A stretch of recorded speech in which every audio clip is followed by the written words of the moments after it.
dari kelompok 12. Di sini kami akan membahas materi tentang dampak ekonomi terhadap budaya.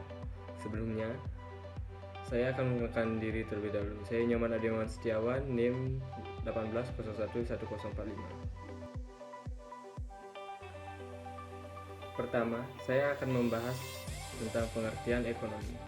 Ekonomi adalah ilmu sosial yang mempelajari aktivitas manusia yang berhubungan dengan produksi, distribusi, dan konsumsi terhadap barang dan jasa. Istilah ekonomi berasal dari kata Yunani yaitu oikos yang berarti keluarga, rumah tangga, dan nomos yang berarti peraturan, aturan, hukum. Secara garis besar, ekonomi diartikan sebagai aturan rumah tangga atau manajemen rumah tangga. Sementara yang dimaksud dengan ahli ekonomi atau ekonom adalah orang menggunakan konsep ekonomi dan data dalam bekerja. Perkenalkan, nama saya Kadek Budi Darmawan. Di sini saya akan menjelaskan tentang pengertian budaya. Pertama-tama, budaya adalah suatu cara hidup yang berkembang dengan dimiliki bersama oleh sebuah kelompok orang yang diwariskan dan digenerasikan. Budaya terbentuk dari banyak unsur yang rumit termasuk sistem agama, politik, adat istiadat, bahasa, perkarsa, pakaian, bangunan, dan karya seni. Bahasa sebagaimana juga budaya merupakan bagian tak terpisah dari itu manusia, sehingga banyak orang cenderung menganggapnya diwariskan secara genetis ketika seseorang berusaha berkomunikasi dengan orang-orang yang berbeda. Budaya itu menyesuaikan perbedaan-perbedaannya. Peristiwa itu membuktikan bahwa budaya dipelajari. Budaya adalah suatu pola hidup menyeluruh.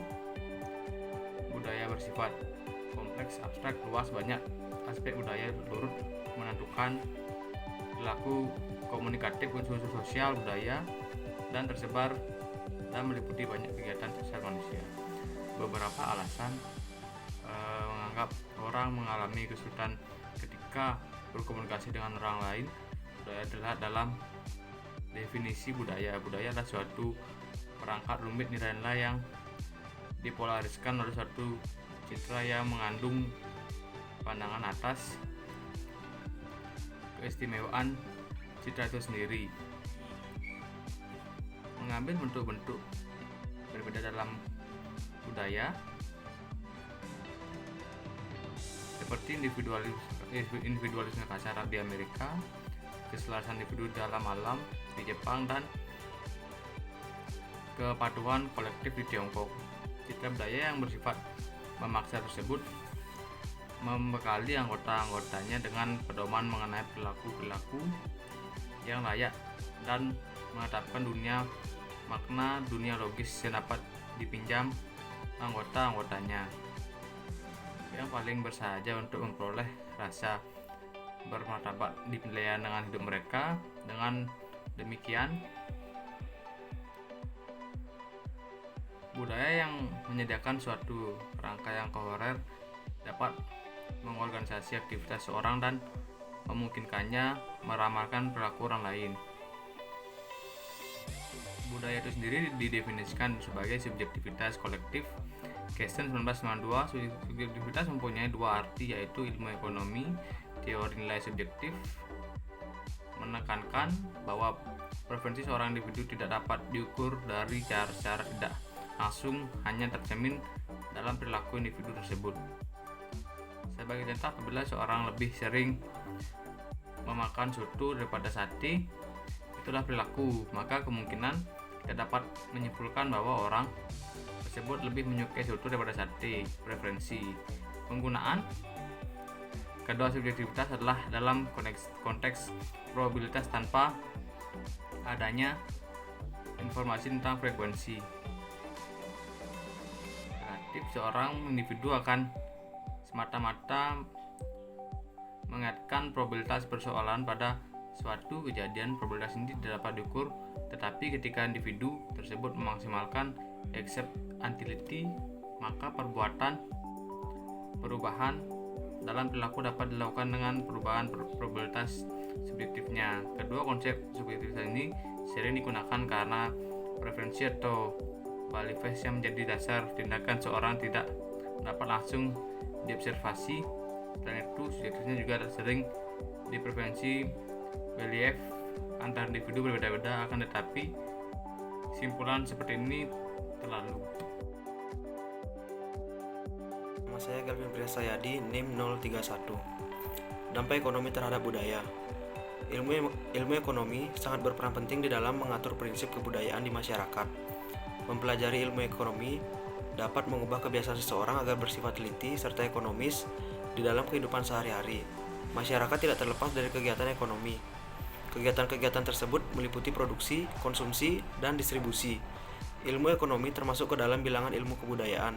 Sedangkan ilmu budaya adalah ilmu yang mempelajari tentang cara membuat dan mengangkat manusia menjadi lebih manusiawi dan berbudaya. Dengan demikian, jelas bahwa subjek ilmu ekonomi itu pertama adalah manusia itu sendiri, dan kedua adalah badan-badan yang terlibat di dalam kegiatan perekonomian, seperti misalnya tuku, perusahaan, departemen, lembaga konsumen, dan sebagainya. Ilmu ekonomi mendapatkan julukan sebagai The Queen of Social Sciences di dalam analisa ilmu ekonomi. Akan tetapi, dalam perkembangannya, para ekonomi memulai mengakui bahwa budaya memiliki peranan yang cukup penting dalam mendukung kinerja perekonomian karena terkait dengan pembentukan trust di dalam kelompok sehingga mengurangi biaya transaksi, dan sehingga sekarang ini merupakan ilmu yang paling banyak menggunakan teknik-teknik analisis di statistika di kalangan ilmu budaya. Nah, ada juga ilmu-ilmu ekonomi memiliki dampak terhadap budaya. Yang pertama, menciptakan kondisi yang kondusif dan baik untuk kemajuan perekonomian. Dengan ilmu ekonomi, pastinya semua pelaku ekonomi mampu bersinergi dan bekerja sama dalam upaya menciptakan sebuah kondisi yang baik dan kondusif. Kesimpulannya, pengaruh budaya terhadap kinerja perekonomian masih menjadi suatu asumsi yang mengikat karena kesulitan ilmu ekonomi untuk memahaminya. Hal ini terkait dengan sulitnya mengkuantifikasi variabel budaya. Di samping itu, budaya itu sendiri melekat di mana-mana, seperti dalam selera, kebiasaan, dan sebagainya. Besarnya peranan yang dimainkan oleh ilmu ekonomi dalam mempengaruhi masyarakat manusia sehingga di seluruh dunia ini. Dimulai dari masyarakat yang paling primitif dan kanibal sehingga masyarakat yang paling modern pun tidak ada yang tidak terlibat dalam proses perekonomian. Sekian materi yang kami bahas. Jika ada kekurangan materi, kami mohon maaf. Kami akhiri dengan Parama Santi. Om Santi Santi Santi Om.